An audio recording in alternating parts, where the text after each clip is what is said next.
Hello and welcome to another edition of the Office Hours podcast. I'm Cisco Cotto, one of the professors in the Pastoral Studies Department at Moody Bible Institute.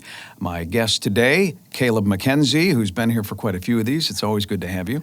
Happy to be back. Thanks. And also Dr. Andrew Schmutzer, professor of Bible here at Moody Bible Institute. Thanks for joining us. Thanks for having me. Yeah.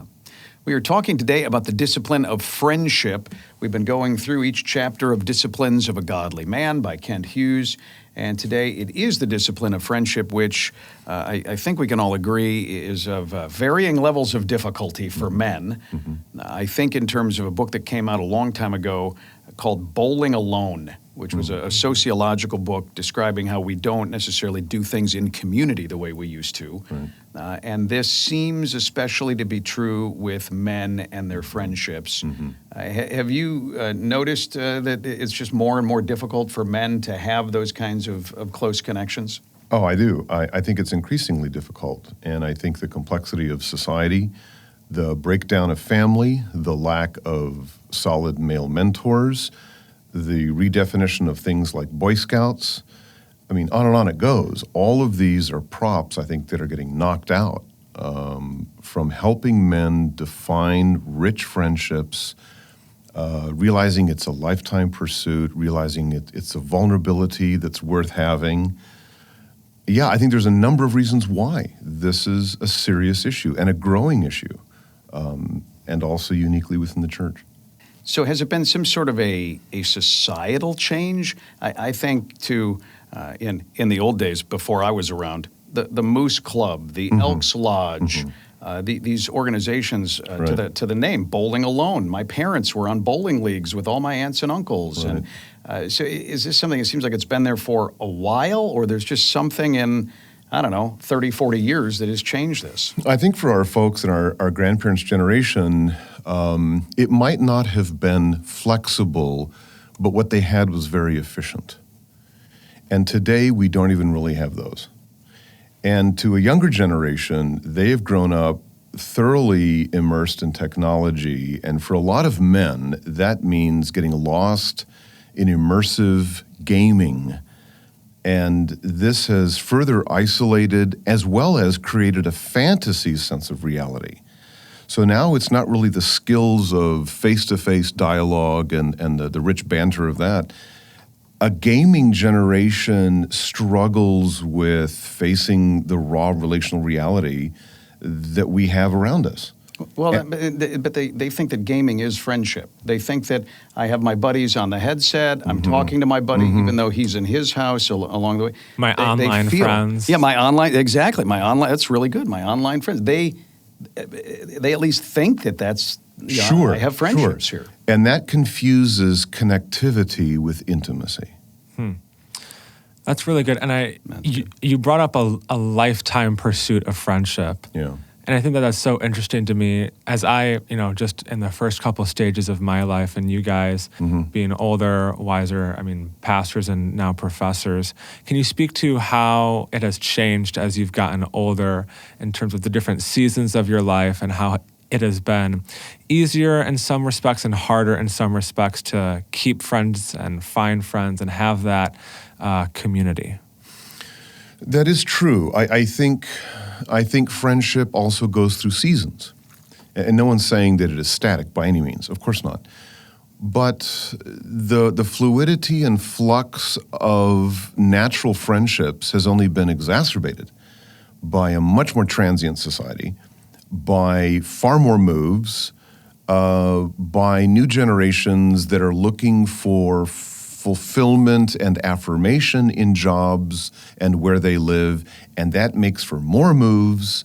Mm-hmm. So in one sense, the male perspective has been to throw up their hands and say, if it is worth it, it is another job.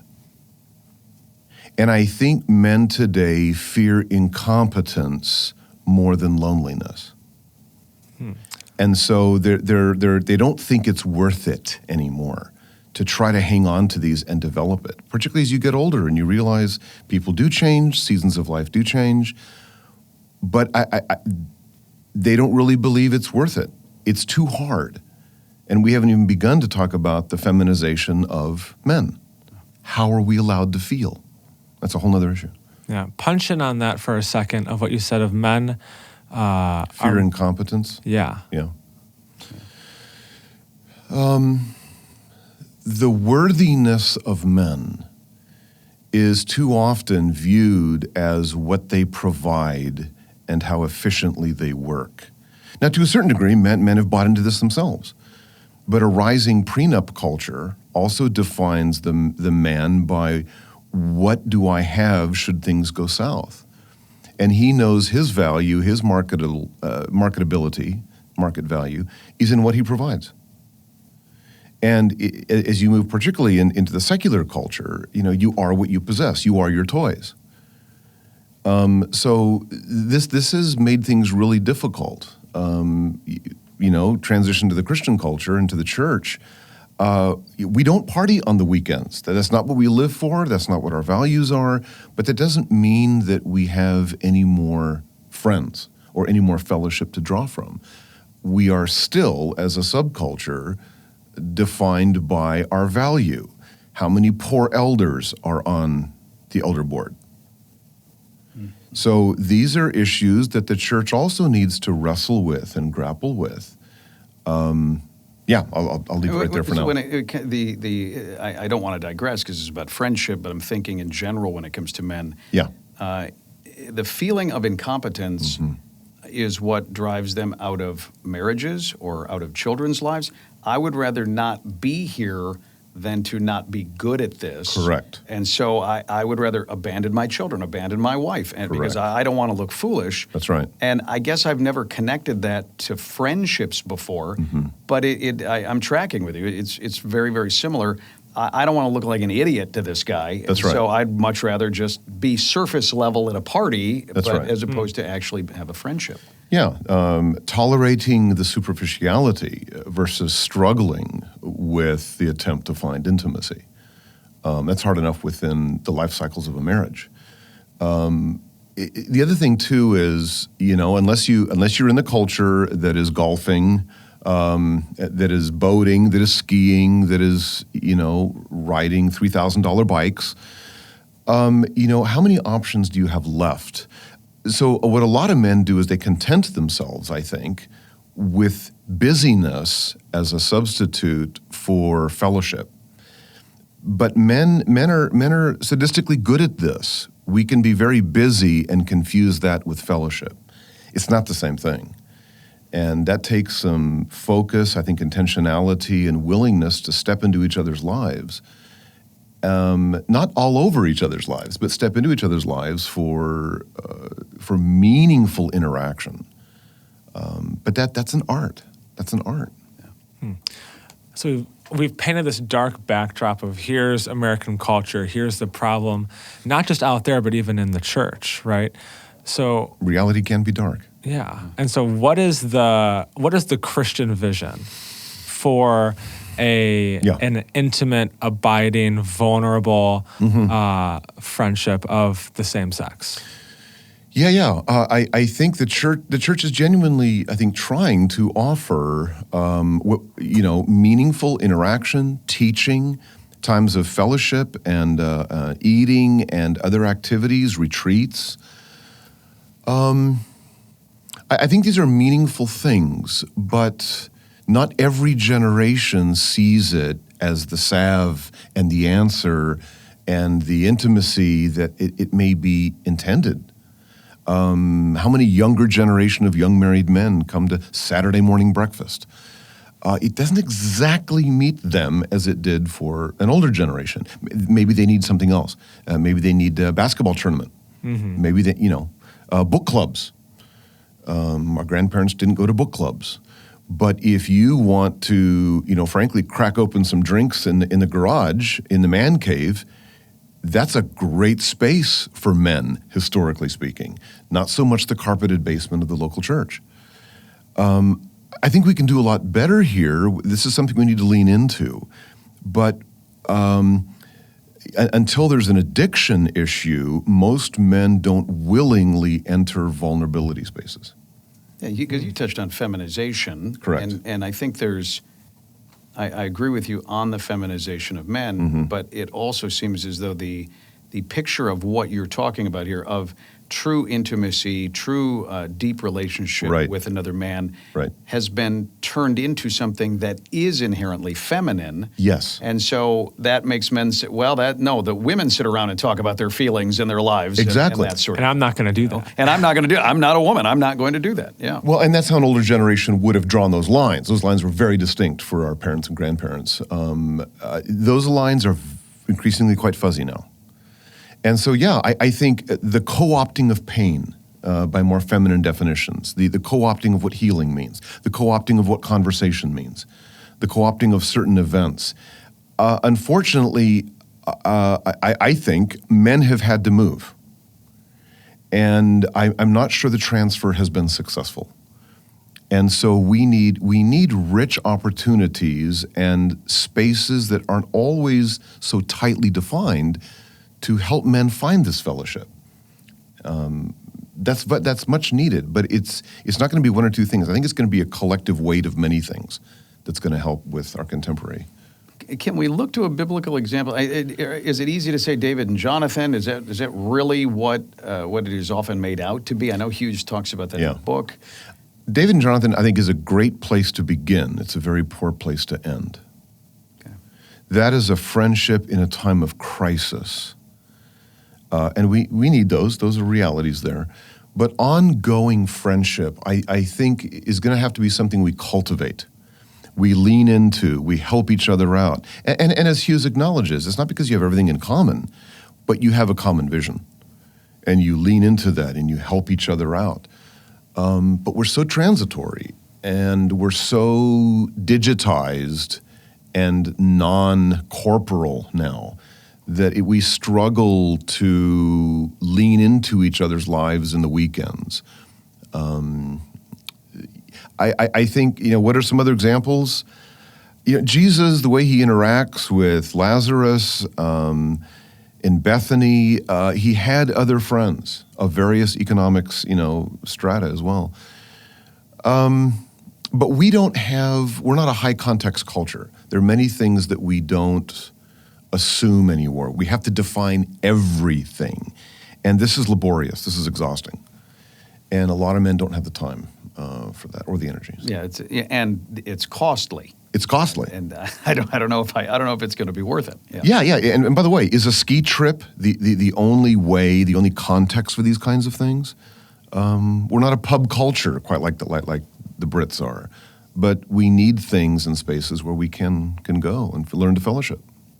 You brought up the word cultivating in terms of friendships. Yeah. How have you guys cultivated friendships? Because I believe that word implies an intentionality to how you're going about this. It's not that, I think, living at Moody with 30 guys on my floor who are all chasing after Christ, going into ministry, all these things, it can become very easy to go into certain places with these guys who were in the same boat, right? Mm-hmm. Yeah.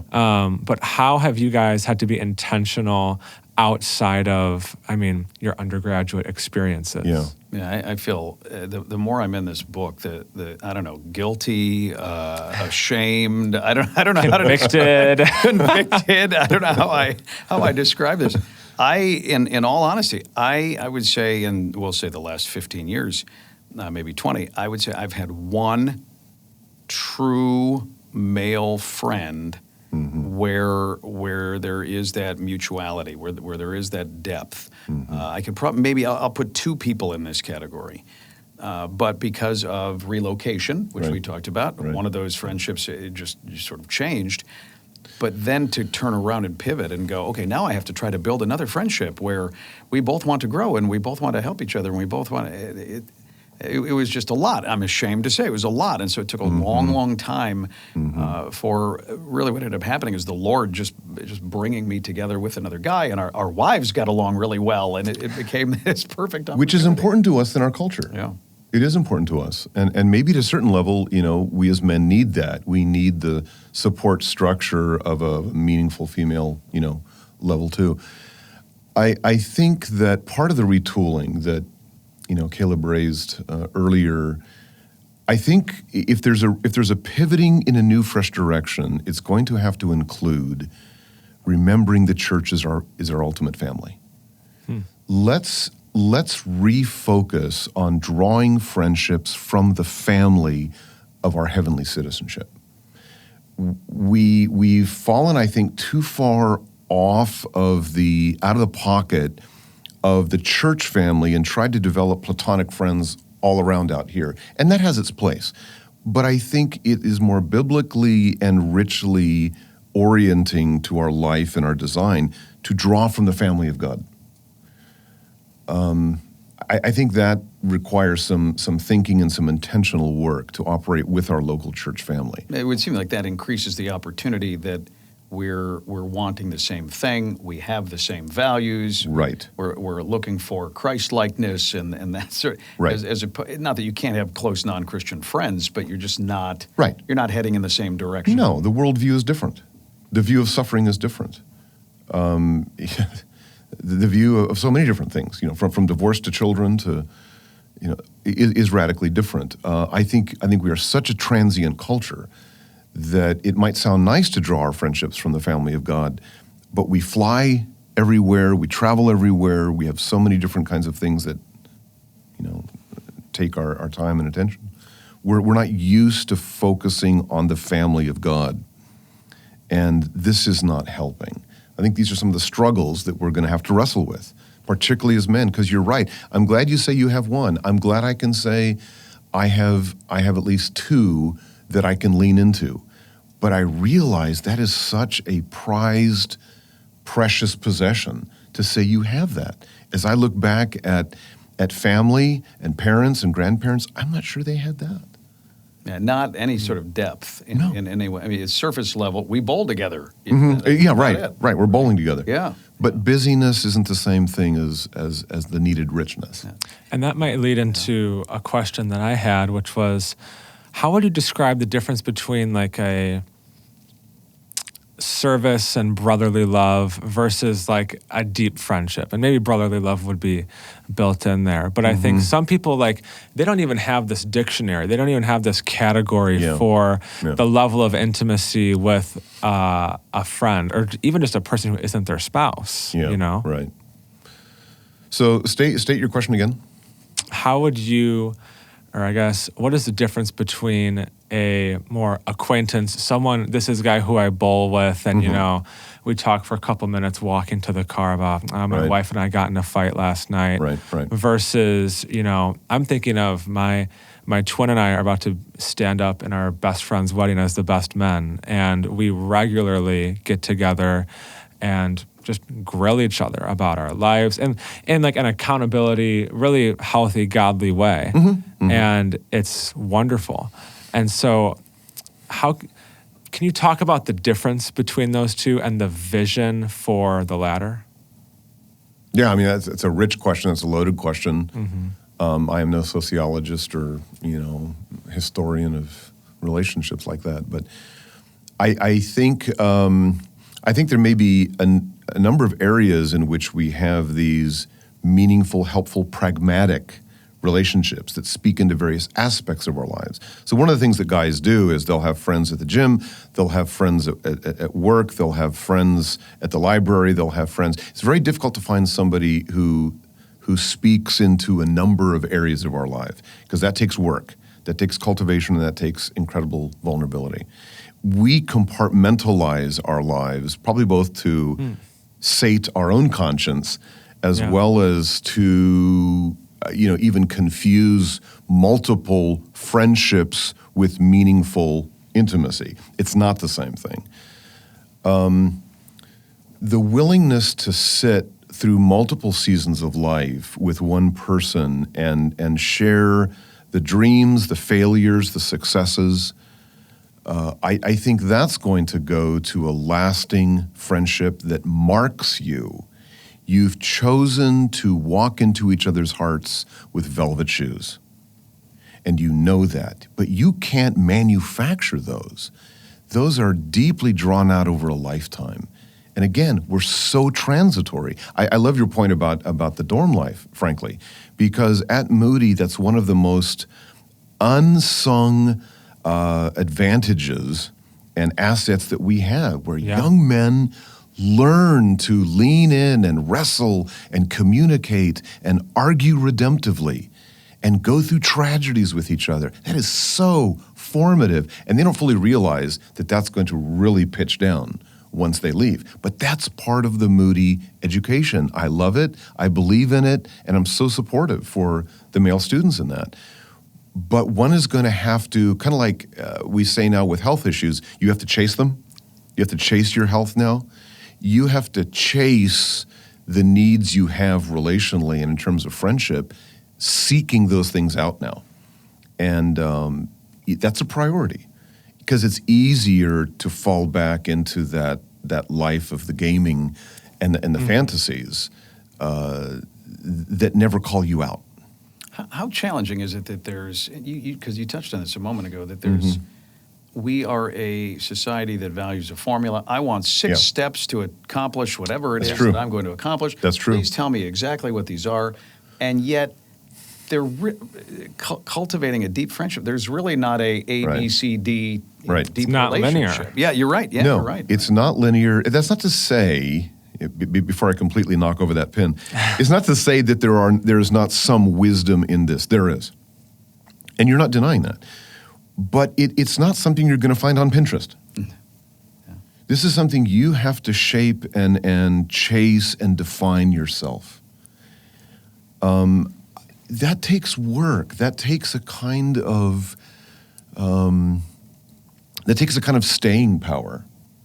I think of Queequeg in The Harpooner in Moby Dick. He has what's called the harpooner's calm. As he stands at the bow ready to throw the harpoon, you need a kind of harpooner's calm that transcends various seasons, and that doesn't simply, as you said, Caleb, that doesn't simply follow a linear, schema. You need to chase what you need, not simply an order of things. You might be in this phase for 5 years. You might be in the next phase or area for 5 months. Chase what you need. And that's one thing I would recommend is have enough self-reflection as a man to know where your strengths are, where your weaknesses are, and then go get what you need. That's really important. Yeah, but you can't, because I can imagine someone watching this and they're saying, oh man, they're right. I don't have a deep relationship. I really don't. I need a deep relationship with a man. So Sunday morning, I'm going to walk into the church and there's Bill over there. Bill, I need someone to have a deep friendship with. Will you help me, Bill? I mean, let's get together and talk about everything going on in our lives. They're thinking, man, where do I even get started with this? I think I know why that person doesn't have any friends. But I think Kent gets or Dr. Hughes gets into that where he starts talking about affirmation and he starts talking about hospitality. Loyalty. Exactly. And I think that those are things that I think men think, hospitality is probably one of them where they think, that's what my wife does. That's what the women do in Houghton, Or, I don't really want to go up. Bit of a stereotype, but yeah, a lot of guys cook now too. Yeah, I cook. I made, I cooked a Hot Pocket the other day. It was the best Hot Pocket ever. It really was. I was rolling out homemade pasta. Oh my gosh. Nice. That was a little bit better than a Hot Pocket. You didn't invite me over. Maybe we could have been friends. Well, we ate it up at JDL. You weren't allowed. Okay. Barriers. You see that? That's true. That's, set up by Moody. It's the enemy. It's the enemy keeping us from being friends. But yeah, so how would you guys talk to people who say things like it's hard to be someone who's gives a lot of affirmation or is very hospitable or is just like they're just now starting to think through these categories? I think these are great jumping off points, the virtues and character traits that he talks about. Those are kind of givens. Those are kind of foundational. That's basic coding. 100%. But we also need to realize that just because this is difficult doesn't mean it's unnecessary. Mm-hmm. We need to learn and we need to lean into a lot of things in life that's difficult. The other thing I would say in that question there, Caleb, is that let's start with 4 or 5 guys around a common thing that we enjoy, a hobby. Maybe it's fixing cars. Maybe it's doing something in our man cave that we really enjoy. A lot of guys up and down my street where I live, I think they live in their man caves, and they've made an absolute art out of them.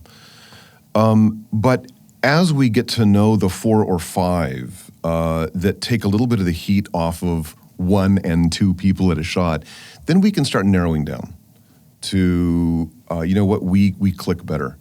We have this in common. We can go a bit further with this group.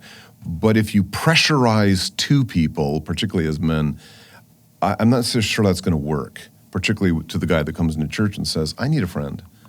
Well, let's join a basketball league. Come to the men's breakfast. We have a retreat.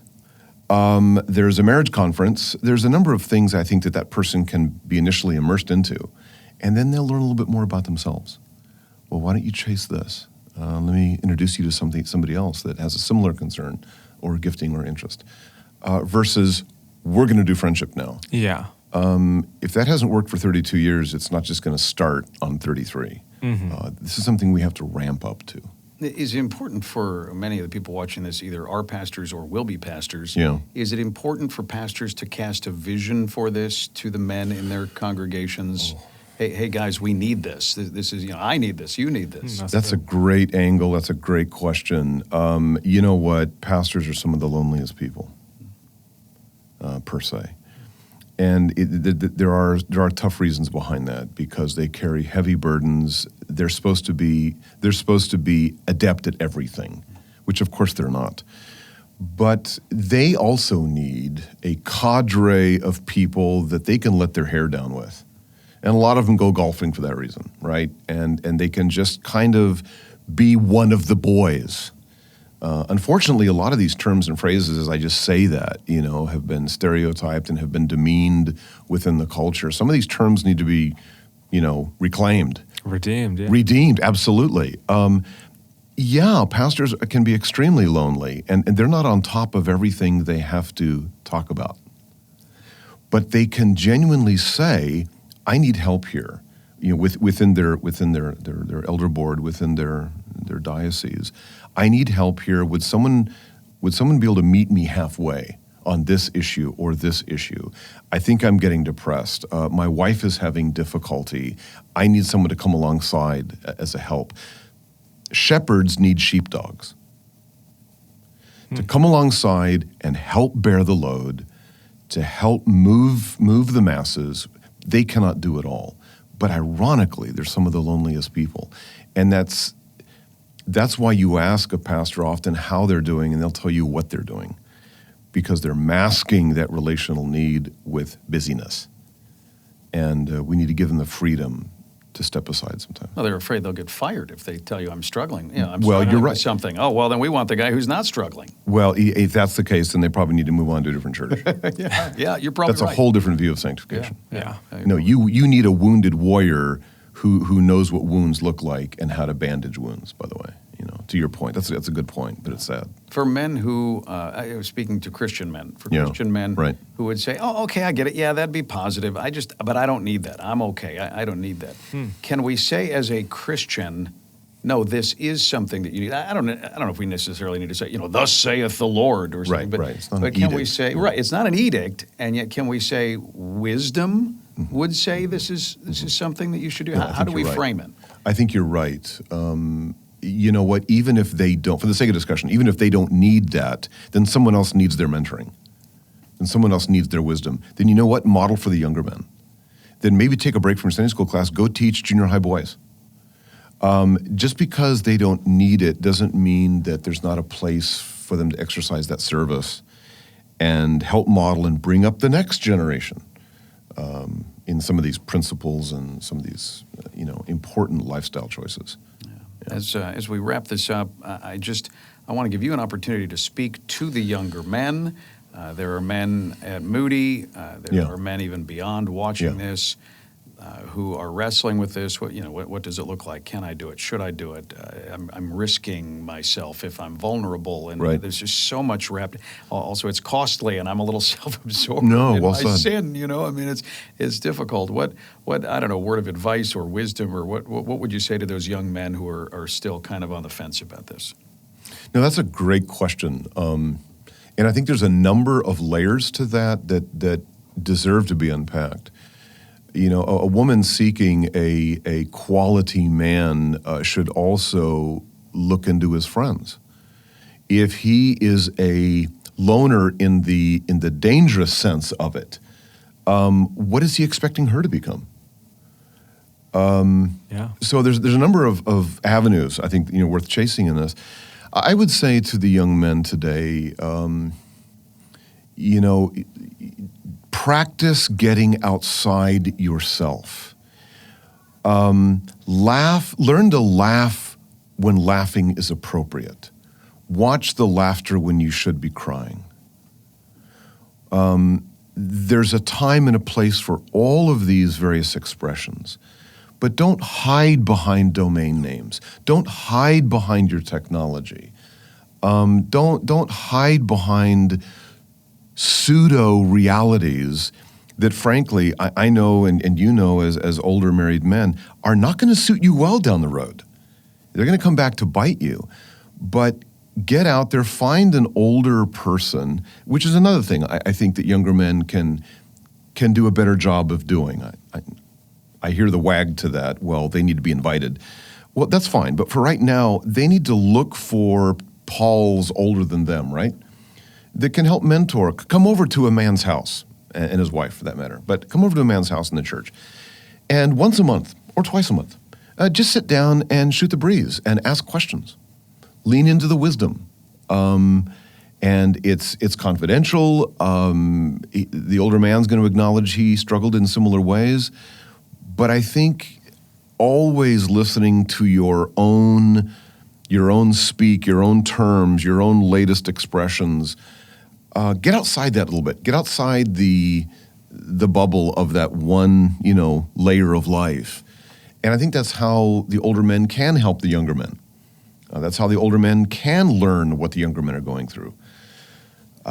We need to be more intentional about this. I'm deeply chagrined at so many churches that put so much effort into the youth ministry. Yes, that's not my point. But right about college, suddenly they offer nothing. Well, wait a minute. That's when they're learning to articulate some real questions and real needs. Why aren't we having vibrant college ministries? That's a serious era of big loaded questions. Find someone to talk to. Find someone to go for walks with, or go for bike rides, go running with, whatever, bowling. I think that's needed, and that's a practice that's going to be needed for the rest of life. And so let's start early. Start as early as you can. I would also say one more thing here at least. Don't drive into your future looking at the rearview mirror. Many young men come with legitimate and serious baggage. I get it. But try to orient your vision through the windshield in front of you, not the rearview mirror looking behind you. There will be enough time to focus on those aches, those pains, and things your parents and grandparents didn't do well. You start doing it well. You turn a new era, You turn the new leaf over. Your wife's going to have her things, speaking of that relational dynamic, but are you chasing your things that you need? She needs you to chase your things. You don't need to live in her world. She doesn't need to live in your world. She needs her friends. That's a whole nother discussion, right? But that doesn't excuse him from chasing what he needs. And men richly need this fellowship. I know, my wife's a therapist, and I hear some things that men are struggling with. So.